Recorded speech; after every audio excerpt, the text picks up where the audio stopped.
Hi, and welcome to the Punk CX podcast.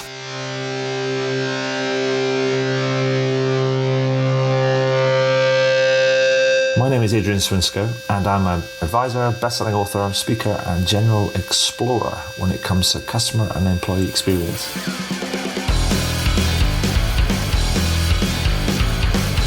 I'm really interested in figuring out what it takes to build organizations that produce better outcomes for both customers and employees.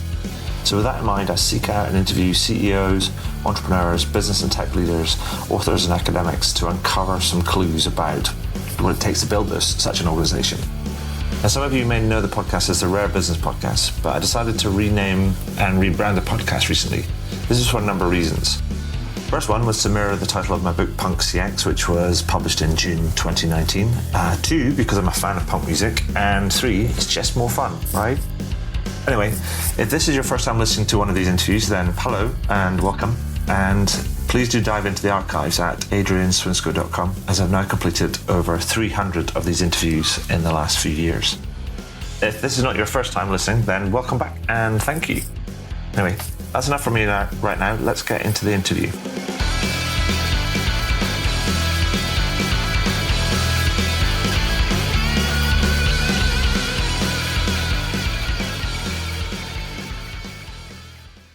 So welcome to the next edition of the Punk CX podcast. With me today, I have Sirte Pihlaja. I do believe I got that wrong, but she will correct me. She's probably got the hardest surname I think I've ever had on nearly 400 episodes, but that's fine. Sirte is a CEO, customer experience optimizer at Sirte based in Finland.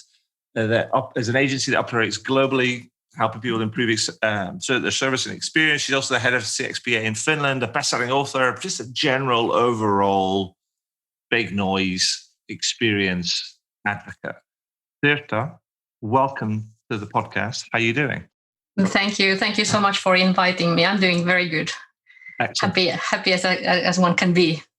Summer is here. even better. I mean, and also summer in Finland is can be like a whole day thing. I mean, it's almost like it doesn't really go dark. So it's like it's day all the time. Mm-hmm.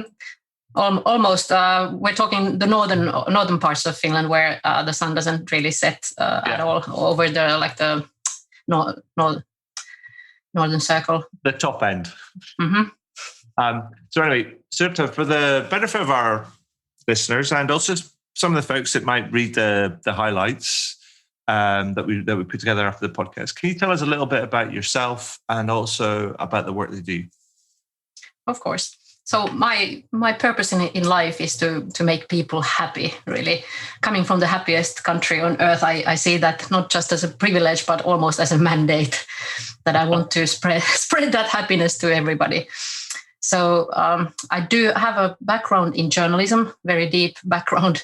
So I've always been thinking about customers and target groups and putting their thoughts and needs and wants as at the forefront.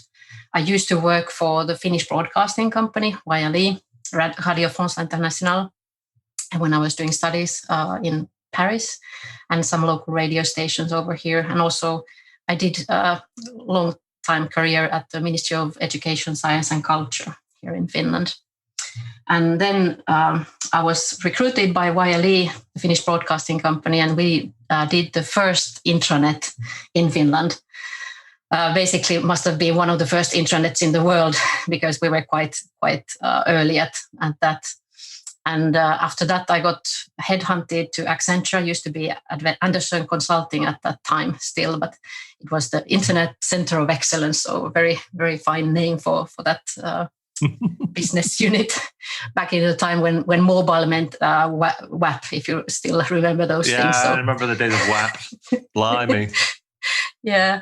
And from there, I've continued on being mostly on the consultancy side. I did a short breakout to Fiskars Group, where I was working as consumer experience advisor. And then back in 2010, so over 10 years ago now, I founded my own She was my own customer experience agency, which was the first one in Finland. And as you mentioned in the introduction, I'm also been running the CXPA Finland here. So the activities of the Customer Experience Professionals Association for a long, long time, since 2013. Uh-huh. And we are currently planning the next CX Day. Super. So, but that, we're going to talk about none of that sort of stuff today. We're not going to talk about journalism. We're not going to talk about Anderson Consulting, formerly Accenture, let's say, the historic Accenture. We're going to talk about Lego. And we're going to talk about Lego and how Lego and playing and customer experience all sort of fit together. But before we get into that, because I know there's a thing called Lego Serious Play. And I know there's an old friend of mine, kind of guy that you might know. I think he still works at IBM or something. He's into Lego Serious Play. But so tell me about Lego Serious Play and what it is and how it came about. Lego Serious Play is a methodology and materials that Lego created themselves for themselves back in the 1990s when they wanted to find new ways to reinvent themselves. So they were on the brink of a bankruptcy, really, and they needed to think about new revenue, avenues of revenue and think fast. So they invited two university professors, Johan Roos and Bart Victor, who then came up with this methodology. And it's founded on very solid academic background with about 20 or 30 different theories, the main important or most well-known of which is flow. So the whole idea with utilizing bricks and utilizing this methodology is to get people really into that state of flow where they have the right mindset and they get space to think differently and to be basically what they used to be back in the day when they were 5-year-old and were creative. And that's the whole point of getting people into that state so they become much more innovative and learning and creativity gets a boost from it. And that's I'm sure you're familiar with it, but it's like there's, may rest in peace. So Ken Robinson did a TED Talk. I think it's probably one of the most watched TED Talks of all time about education and creativity, and are we squeezing the creativity out of kids because through the educational kind of process, because we end up having, everything gets so processed, sort of like so within guide rails. We end up almost like education becomes more about passing exams rather than learning things. Somebody told me a story once, because I have a background in education. And I really liked learning. Not a great fan of certification, a great fan of learning. But somebody told me a story that said that education apparently comes from a Latin word called educare. And apparently it can be translated to mean to bring out the light from within, which I think is wonderful. I love that. Yeah. Wonderful, right? Yes. And you look at it and just go, oh, okay. So it's a bit like kind of there's a fire and you got to find the fire and bring it out sort of thing. And I just think that's wonderful. But I can see if that's true, I'm not sure it's true. I'm not a Latin expert, never studied it. But if it's true and I'm going to accept it as true because it fits my frame, as it were, Ken Robinson's absolutely spot on, in that the current education kind of process doesn't necessarily bring the light out. That's correct. Or actually, I think how he put it, and the story goes is that we kind of stifle kids and putting them through the process of education and learning.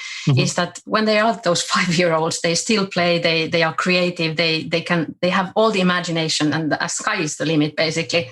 But when they go through the school system is where they lose some of that creative genius that we all have within ourselves. Yeah. And I think that Lego Serious Play and any creative methodology for that matter is there to help us find that small 5-year-old within us.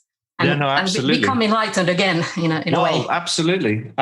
This kind of this being of light in many ways. Guy Stevens is the person that is, I know IBM and here in the UK. I know him very well, actually. Yeah, no, I thought I couldn't just call him Guy. Guy's a great guy. Yeah, no, great. Guy is a great guy. But anyway, Lego Serious Play is something that you are going deep on, but it also is, you're going to start to smash it together with customer experience, or you've been smashing it together with customer experience for a while. I mean, but the thing I wanted to understand is, so playing is all about fun and storytelling and creativity. Now, here's a big question. Do you think customer experience, or just experience generally, needs an injection of fun, creativity, and storytelling? Absolutely. I think all business needs a little bit more fun and creativity in it. But play is not only about having fun. That's why it's called Lego Serious Play. There's a conditional mix word. Things up. Yeah, there's the conditional word. It helps you unlock your creativity and become more productive and energizes you and refreshes you and give all this new thinking to you. So it is a serious business, really, as well. And so this is not about just getting a big plastic box full of kind of Lego bricks and little figures and stuff, and then giving them to people and going, go on then, have at it. I mean, this is a method. This is kind of like that you kind of go through. And what I wanted to do is to ask you, that, can you help me to understand how this works in practice and the sort of problems it kind of approach? Because it sounds great. Everybody's like, God, we get to play with Lego. Brilliant. I have no idea what that means. You don't even need to know how to play with Lego to be able to do Lego Serious Play. I've got proof of that because I've been doing workshops in Asia, specifically in Singapore, where they flew in people from all over the Southeast Asia. And I was pre-warned that maybe these people might not be so familiar with Legos and bricks and all of that, but since they didn't have the real cultural background to it, but they were playing right away, and people were fiddling with the Lego already when they were sitting at the tables. So we always when we have group sessions, we put people around round tables, and they form teams where they are doing these exercises. And how a Lego Serious Play session goes on is that we always start with a skills building part. So if you don't have the skills building, it's not Lego Serious Play officially. And the skills building part is where I'm saying to people usually that today I'm going to learn you a new language, and that's the language of Legos, because you're giving your brain a hand by building Lego models and giving those models a meaning. So the idea is that we do small things like, I don't know, ducks and exercises. We're doing dogs and towers and whatnot. And then people learn about metaphors, they learn about storytelling and sharing and all of those things that they need to apply later on in the workshop. And when we go to the proper part of the Lego Serious Play workshop, it's all proper, Sirte. It's all proper. It's all proper. But I mean, when we attack the challenges, the serious bit of it is that the facilitator always gives a challenge to the group, and everybody's first to build their own Lego models around as their sort of answer to that question that has been posed to everybody. And then once they're finished, everybody around the table has their turn to tell their story around their own model. And I think that's the brilliant part, is the storytelling bit, because whenever you do, like, let's say, traditional workshopping methodologies, you're using like Post-its, for instance. So you're almost trying to fit your whole thinking process into one word on that one Post-it note. Right. Whereas the Lego bricks and the storytelling here gives you the possibility to expand on that and give all of that thinking that you have around that very specific topic. And then when you're sharing these models, people are to listen very carefully, both with their ears, but also with their eyes, and ask questions. And we are there to create a safe space for everybody to share. So everyone's building, everybody's sharing their thoughts. And then once everybody has presented their models, the next round usually is about creating a common or a shared model or a common landscape out of it, depending really, those are just two terms depicting smaller and bigger models that are created together. And that's... What's fascinating about all of that is because you talk about traditional workshops and it's about getting something on a post-it note. And I think the people who manufacture post-it notes realize this problem and they start making bigger post-it notes. So you end up getting something which is about an A4 size. I know, and they're magnetic and all. They're just going more hi-fi in the same thing. Yeah. But still, the problem is there. That well, I think that's what I was going to point out to you. Is that the problem is a dimensional problem, right? Mm-hmm. So it's like storytelling is not just an oral and a written sort of thing. It can also be a visual thing, mm-hmm. but also and people have developed that into, say, like workshops or methodologies where you get people to draw stuff and things, and that's kind of fine. Yeah. But I think what the Lego series play, or what just Lego as a medium does, is it adds another dimension, which is almost like a kinesthetic dimension as well, and almost like a spatial dimension, because it adds a 3D dimension to it as well. So you create something and you can pass it around. So it becomes almost a thing that you can create and pass around as well. So it's quite an interesting thing where you have to manifest your story in many ways.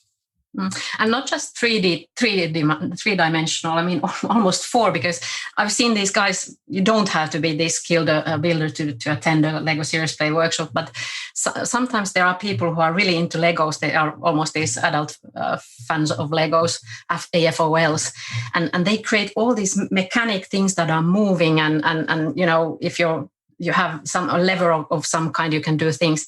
But even if you're not that skilled, you might do things where you have a car that's rolling and that depicts a journey from one place to another, and mm-hmm. things might happen, and the model actually might evolve during the story whilst the person is telling the story around it. Mm-hmm. So there are different states to the model as well that can be depicted in this way.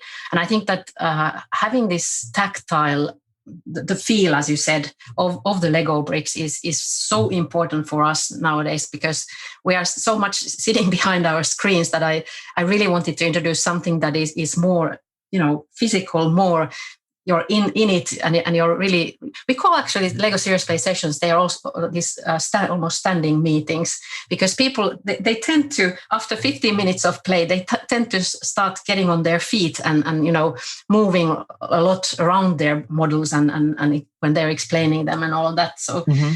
they're not leaning back and looking at their phones and, trying to be in 3 different meetings at the same time, as people so often are now.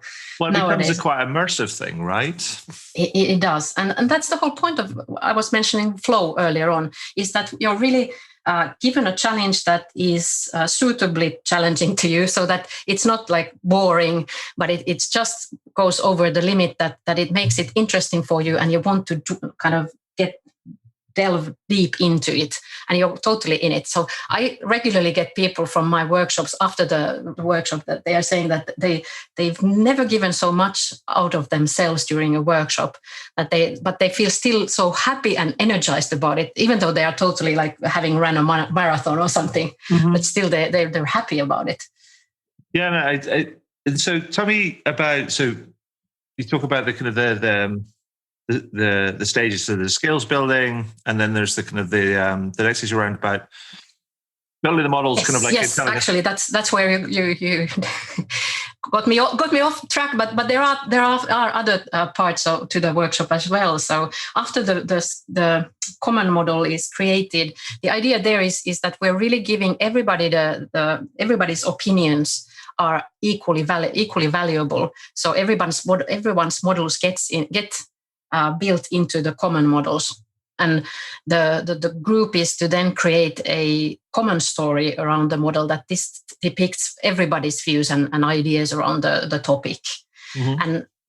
after that round or several rounds of doing these exercises, what we sometimes and often do is we start playing around those landscape models where we might fit like different scenarios. So really playing the possible futures that might arise in the future. And we're actually then able to see that whether or what should the company or organization be doing if that should happen before it really happens in real life. So it's a great way of doing also not just innovating stuff, but also doing this scenario building and seeing forecasting possible futures almost. And then we do simple guiding principles, which are kind of like driven from what we learned from that. So Lego Serious Play is a facilitation methodology that is a process on top of your usual consulting stuff, so to say, that you might be doing, for instance, a business model canvas, for instance, using Lego bricks. Right. So you get the best of both worlds at the same time. And the Lego Serious Play facilitator is there to help people really concentrate on the content and the substance, whereas she is then facilitating it people through the process. I mean, this is one of the reasons I wanted to talk to you about it, because I think it's an interesting fusion. I mean, it comes with some big brand heft and history, kind of i.e. kind of with Lego, but that aside, it's like that fusion of playing and creativity and kind of like experience kind of problems, because I sometimes feel that some of the stuff and some of the approaches that people take to some of the problems that get presented to them in respect to the experience, I hear about some of the stuff and I go, really? I mean, kind of like, where is the little spark? You know, where's the frizzle of something that just kind of is going to go, the zest, the squeeze of lemon that's going to make you go, brilliant. You know, it's all bland. Now, blandness has its place, right? Particularly if it's horrific, not bland to start with. And bland is there's a good bar to get to, but then beyond that, right? And so I actually really like this idea. It's almost like being able to, it's a way of making it a bit more fun and a bit more creative and allowing people to push a little bit, because sometimes some of the stuff I hear about is just like so reductive and people are like going, ta-da! And you're like going, really? No, surely you can do better than that. Yeah, and at the same time, they are saying that they are trying to create great customer experiences or employee experiences. So I don't see those two things going hand in hand, really. Well, exactly. So we have been doing this customer experience management study benchmark for 9 years now in Finland, and last year started doing it internationally as well. And in that study, we get results such as 96% of the respondents saying that they want to differentiate through customer experiences. But at the same time, only 9 out of 10 out of these respondents say that they are actually doing CX-related activities to develop their customer experiences. And even a lesser part, 50% say that they have an actual CX strategy so that they would know where they are going with these activities. So that's totally crazy for me. And so I wanted to really come up with something that if you want to differentiate yourself, you need to have the right proper tools to be able to come up with those solutions. Because if you think about a country like Finland, but any country really, where you have a few competitors who are in the same business, say telecoms or whatever, and these people in general have the same kind of background who are working for these different companies, and they have the same education, they have all the same skills. So why wouldn't they come to the same kind of customer experience related ideas as well if they're going through the traditional methodologies? But creative methodologies really help you open up that thinking, and that makes it possible for them to really do something else and truly differentiate themselves from everybody else in who they are competing against. Absolutely. So I think that's really important nowadays, and even more so with the pandemic. Not really behind us yet, where we need to reinvent ourselves. And that's what Lego was doing in the first place. They wanted to find new ways of approaching their market and their customers and what was important for them. So that's really important. So let's make this real, shall we? Because some people just kind of it's useful to join the dots for people. They go, oh, that's interesting. That sounds new. That sounds fascinating. That could maybe help, but if you can make it more explicit for us, i.e. by giving us a couple of examples of firms that have leveraged the Lego Serious Play sort of methodology to help improve their experience and what they did and how it's benefited from, that would be brilliant, because that's kind of like rubber hitting the road sort of stuff. Certainly. Just as a background first, the original Lego Serious Play methodology had 4 applications.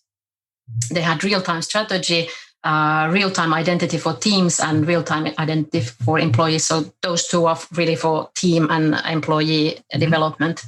And then real-time strategy for the beast, which is a funny name, but essentially it's about being ready to change in disruptive times.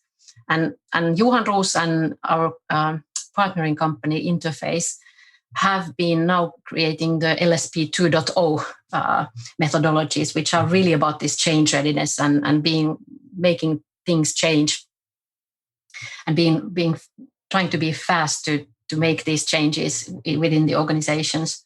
On top of these 4 applications, people who are LSP facilitators have created their own applications.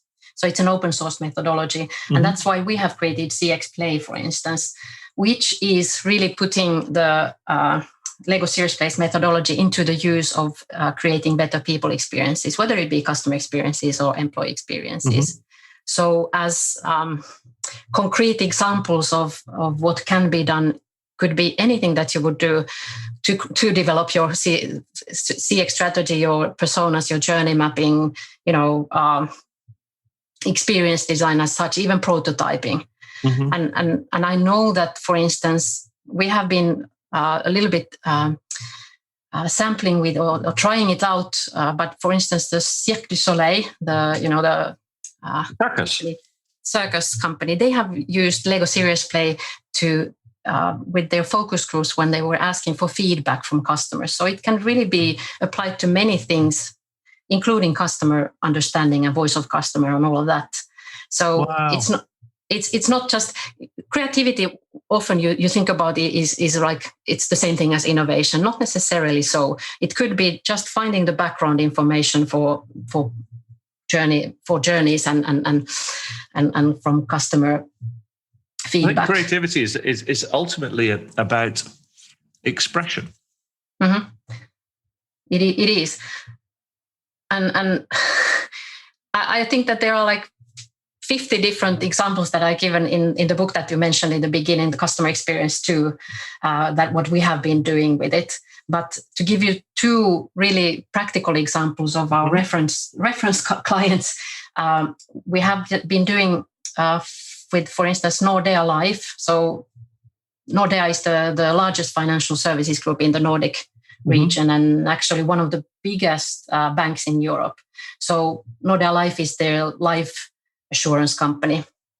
So with them, we did, for instance, they were creating this new customer experience capability within, like as a virtual team within the organization, and they wanted to be ready for the change and what that would mean for them. So they really started from the, let's say, this is a basic example, starting from the basic level with understanding, creating a common understanding what customer experience really means for them.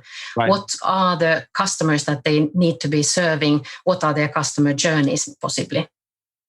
And really clarifying everyone's roles in delivering and developing customer experiences. Okay. So that's one end of the spectrum. On the other, maybe as an idea that what you could do is employee experiences. So with Sanoma, which is a Finnish and Nordic leading learning and media company, I think they have operations in 11 European countries or so you might have heard about them. I don't know. Their thing was that they were putting together 2 business units. So they really wanted to create an understanding of each other's cultural backgrounds and how they were thinking about, customers, about data, because these were two technology units that were put together. So trying to make a common understanding really of how they want to work together. So instead of doing a like boring employee survey where they would just ask that, how do you want to, what's the good things, what's the bad things, and so on, and usually those things don't go anywhere. Mm-hmm. They had this session where they had 80 people talking together about these things and utilizing Lego bricks to help them open up their thinking. And really, if you think about not just necessarily this case, I've had it happen many times with people who are a little bit introverted. They are really shining in these sessions because they finally get to say what they want to say. And it's not more often than not, I get after these sessions, I get these views from my clients saying that, hey, I never knew that person was so clever. They've never ever uttered a single word when we've been together and been sitting 10 years next to each other or whatever, So it's really connecting people and getting the best out of people. I think that's fascinating, particularly on the introverted side of things. Mm-hmm. Yeah, because it puts everybody on equal ground and level with their stories, and everybody gets to share. Everybody owns their models, and there's no right or wrong in these cases. So it's easy for everybody to really connect. And I think that the boundaries set by the fact that we are playing is something that helps people to connect. Well, I think it's also it gives people, because it's not about how you feel about speaking out in public, as it were, where people with more of an introverted character are obviously a bit more reserved than that. But you're giving them another medium, which is this 3-dimensional, 4-dimensional kind of medium with which they can express themselves, and a format and a method in which they can express themselves. So I think that's fascinating, and particularly fascinating when you think about, I think broadly, most people are on a spectrum of introversion or extroversion, and probably flip back and forward depending on the kind of situation and things. But we could probably quite fairly go, well, 50% of the world are probably that, and 50% of the world are probably that, and people can kind of change. So you're actually giving half of your team a better opportunity, bigger opportunities, and more opportunities to speak, to be heard, to contribute, to collaborate, all of those different sort of things through this sort of method. Now, even if you only use it a couple of times to actually build those connections, then those connections are really valuable, right? Because then established, like your client said, I never knew ...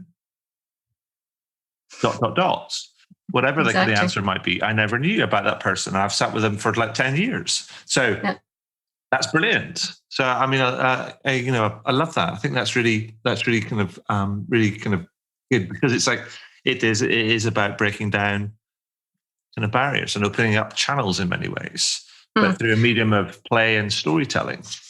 Yeah. Every single time I hear that comment, I feel that I've accomplished my mission of bringing happiness to people, because we are actually transforming people through those sessions where they get connected with each other. So that's a brilliant thing. Absolutely. Almost feel like crying now. No! Yeah, round of applause for that. Yeah. And not for the crying, obviously. I mean, that's an outcome. But no, for the work. No, it's tears of joy. Yeah, Don't worry. No. I cry a lot when it comes to, I mean, my wife is, she looks at me sometimes and she turns around to me and says, are you leaking again? We're watching like a film or something. She's like, yeah. So yeah, I leak all the time. That's one of those things. But it's us people with feelings. Yeah, that we need to share. I think that she's just, I think my tolerance level is kind of much kind of lower than hers kind of is. She's got the biggest heart, but my tolerance kind of level is just kind of slightly kind of threshold is kind of at a lower level. So I can see it just a story go, oh, that's really nice. Anyway, moving on. Anything else about Lego Serious Play that we've missed out before I ask you kind of like to step back a little bit and kind of give us a bit of a perspective and a view on the world from just a broader sort of perspective around sort of a service and experience? Anything that we've missed out you'd like to add or highlight? I think that you touched upon this thing a little bit, but I really want to stress out the fact that there's this general misconception about LSP as a team building exercise whereas it's not about having just Legos and playing with them, but it's rather you have to have a facilitator who takes care of the process so that the participants can focus on the content. And it's almost, I like to give this example of 4D training against or deep sea diving, that you would snorkel if your parents were to teach you how to, or you could even almost Google it up. But if you want to really go deep into the sea, you have to have a proper dive master who helps you out in that sea to be able to breathe and be able to really concentrate on things that are happening around you instead of whether or not your mechanical devices there are properly geared up and so on. So I think that's one thing. Another thing is that what we have been experiencing during the last year is that Lego Serious Play can also be taken online. So it's not just something where you need to sit around tables in a physical environment, but you can also do it online. And in some ways, it's actually brings you some benefits if you're doing it online as opposed to the physical live sessions. Okay, perfect. Thank you. So I know that you're, as I say, you do a lot of advisory work. You're an author, just big advocate, speaker, all of those different things for just better service, better experience. So I wanted to ask you about, from your perspective and from what you're seeing, what is the future of service and experience going to look like? And what do you think some of the big challenges ahead are? Sirte's kind of perspective. I think that the future of service and experience look bright, firstly. But you're an optimist, though. I am, and I want to bring happiness to everybody. But I truly also believe this, because I think that when we get through this pandemic, we haven't been short of new ideas and new innovations and concepts, because businesses have really had to change, or they wouldn't exist anymore. So I think that what the pandemic has brought to us is a culture of no nonsense and a real experience economy, where everybody really needs to try harder. And to an extent, I think in the beginning, companies were doing just the opposite of what they should have been doing. So they were kind of, like putting down, restricting all of their customer experience and employee experience related endeavors. And I think that very soon the wise companies realized that that's not the way to go, that they should really be actually investing more in it and taking really good care of their employees and so on. And I think that has changed the way we think about customer experiences, and it might have even, given a better standing for customer experiences for those companies who really understand it and want to try harder. So I think there's so many businesses that have had to reinvent themselves, say, I don't know, restaurants with food deliveries and this online grocery shopping that to me felt like something that would never happen. And now we are doing it regularly on a weekly basis, getting everything picked up for us. And we just go to the shop to get it. I think it's funny. It's like, there's the old saying that says necessity is the mother of all invention. Exactly. Yes. And I think that the companies have had to really, some of them were reluctant almost to take that leap into the digital world. But those who did, I think they have managed to take it very well. Okay. Perfect. I mean, I think that's right. I mean, the challenge is there is just get going. Some people have got going faster than others, but just need to keep going. But I like the idea about the no nonsense experience, and I think that's been an important part of it as well, because I think the necessity has trimmed off all the fancy baubles and got down to right to the core of like, what do we need to do and what do we need to do now? Some people I've done a really good job of that. And some people maybe not so. And I've kind of like had a few potholes along the way and I've had to learn very quickly or not. Yeah, but you have to try. You have to try. Yeah, no, absolutely. Absolutely. I think you had that other question I didn't answer yet about the challenges, key challenges that I see ahead. Of course, yes. Firstly, I think that the digitalization of everything and this automation, it might also be a kind of a drawback for companies because they're too much maybe concentrating on how to make the digital work, and they easily forget about the physical and really it's more about process improvement and looking from the inside out instead of looking from the outside in, as per the customer perspective. Mm-hmm. And I think that the digitalization is going quite far, so that we're almost talking about the need for having this emotional AI, so EQ basically, that where we would need to have these voice recognition engines and all of that coming into the picture. Whereas at the moment, we're still having those chatbots that don't even know how to, properly speak in Finnish. So I think there's a long way to go there to the fact that we would actually have robots and I don't know what not to service us. So I'm not worrying about that future. I think that it will come probably at some point, but will it come faster or sooner or later? I don't know. That's one thing. I think that the problem with some of that is that it becomes, everything. So we all talk about just like one future, this dystopian thing that everybody's sitting around twiddling their thumbs because robots are doing everything, and so on and so forth. But what it doesn't recognize is the diversity of taste and preference within human beings.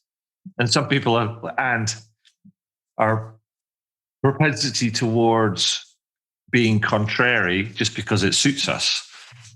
Like, for example, you might go like, well, that guy can have that, which is all like this, but I'm going to have that because it's like old or traditional or different or whatever. It's a bit like, why would somebody buy a classic car? It's like, why would somebody buy a car, an old car, and then do it up, and it has no sat nav, it has no this, it has no that, and there's no the other, and they restore it, and it's a beautiful thing, but it's really crappy to drive. But it's like that whole sort of experience of just that whole thing. So it's a bit like that sort of stuff is still going to be around. I think we need to be aware that actually, what's interesting, and I think there's a gentleman by his surname's Anderson. He talked about the idea of the long tail back in the day. And I think that's what we need to remember, is that the markets are not necessarily about, it's like mass market. The mass market is always getting smaller and smaller.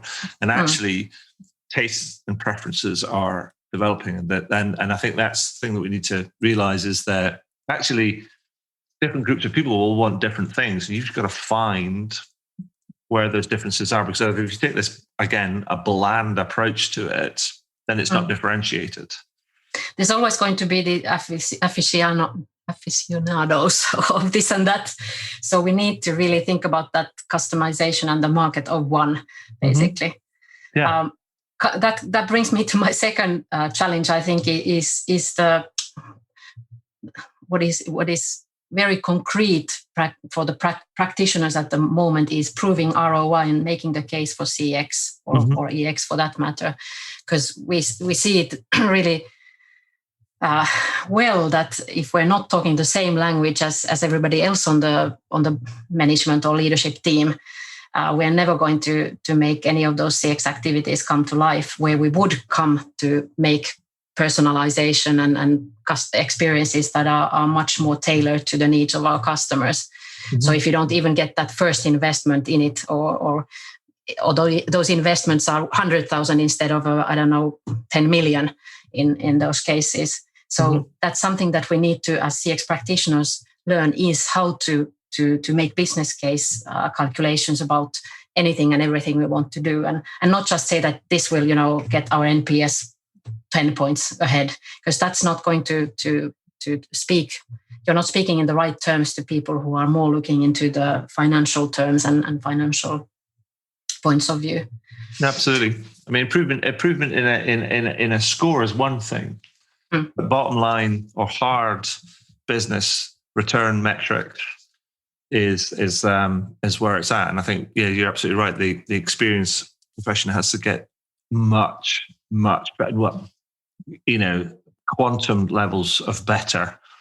To proving the justifying investment in initiatives.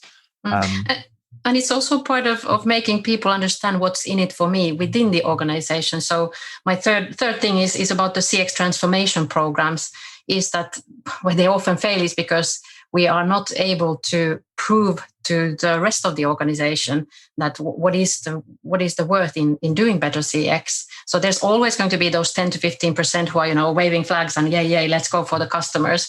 And maybe 10% who are just, leaning back with their arms crossed and saying, no, that's never going to happen. Mm-hmm. But to get those 60 to 80 people between these two extremes to really move ahead and get on board with these programs takes a lot of work and effort. And that's something that is not necessarily quite clear to everybody, that they just think that CX is a one-time project, whereas it is an ongoing strategy, business strategy, really.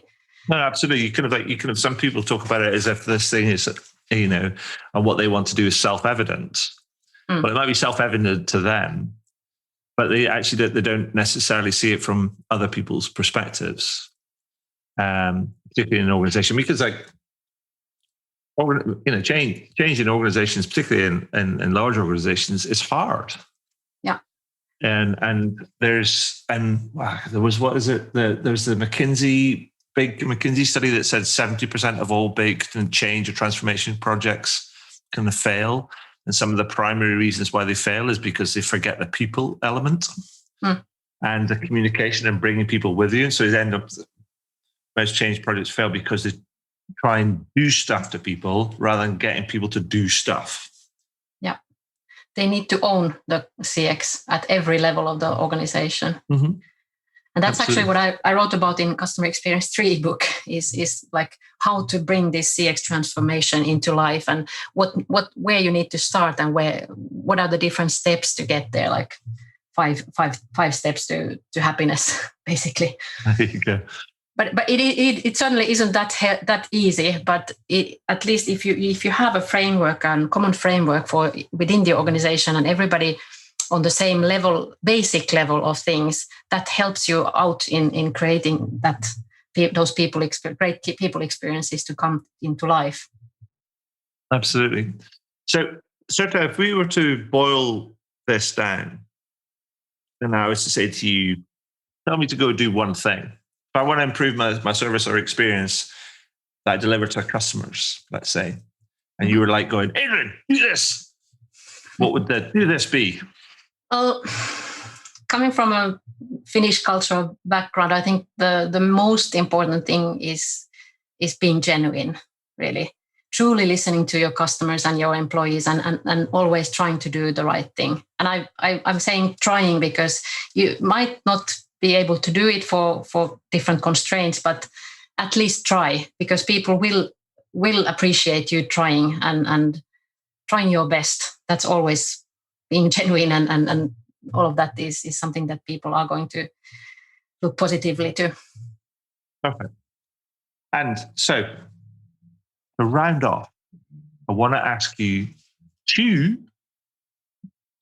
word association type questions that I've been doing now for 18 months, 2 years? I don't know. I can't remember. Anyway, it's all about the book that I wrote, Punk CX. And what I've been doing is I've been doing this every interview that I've been doing. I've been asking people for their perspective on what 1 or 2 words they would use to describe a more punk approach to customer experience. What words would you use, Sirte? Can I use 3? Oh, okay, 3, fine. Stretch the definition. That's fine.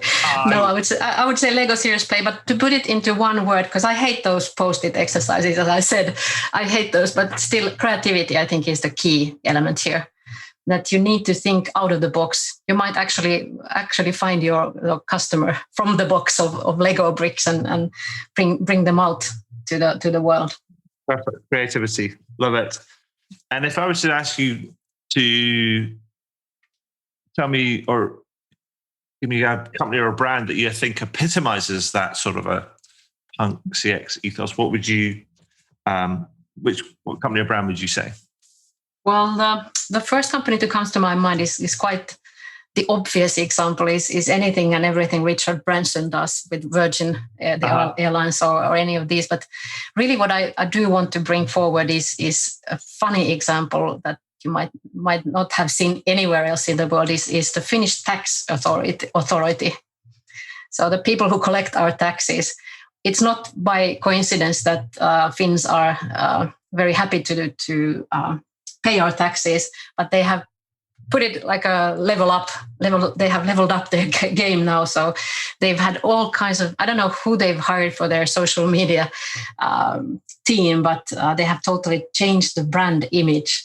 So that if you think about tax authority, that is like the blandest, the grayest, the most authoritative and most official thing that you could ever think of. But what they've started doing is for instance, they do this mindfulness meditation where they had, somebody reading the VAT legislation out loud with a soothing background music was one thing.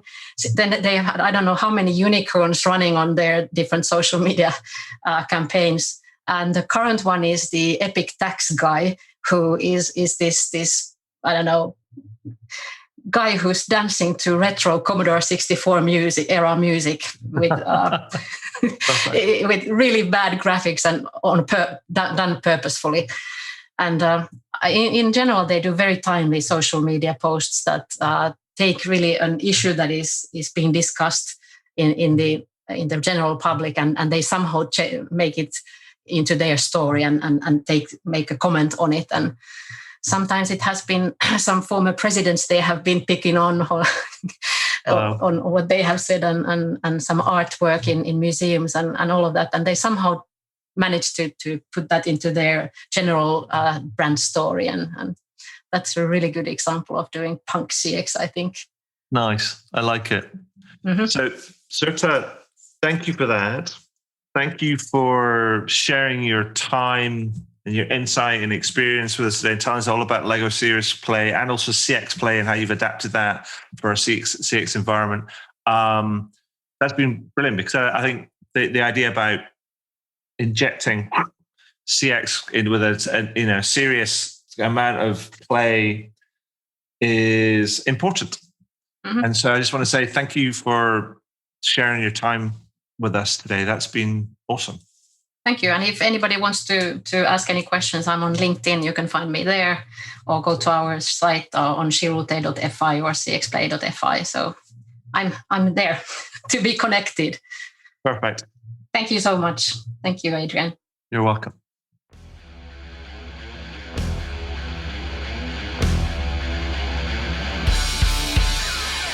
Well, that was cool. I hope you enjoyed it. I did, and I always do actually, because I always learn something new when I speak to some of these amazing kind of people. And it's always something new that I can incorporate into my writing, speaking, workshops, and other sort of advisory work that I do. Now, if you're interested in learning about any of that sort of stuff, then you can find out more about how I work with clients over at adrianswinscoe.com. But one final thing before I go, please consider heading over to iTunes or Spotify or whichever podcast platform you choose to use, and do leave a review. Every little helps, as they say. Anyway, that's all for now. Thank you for listening, and do tune in again soon. All the very best. Cheers. Bye.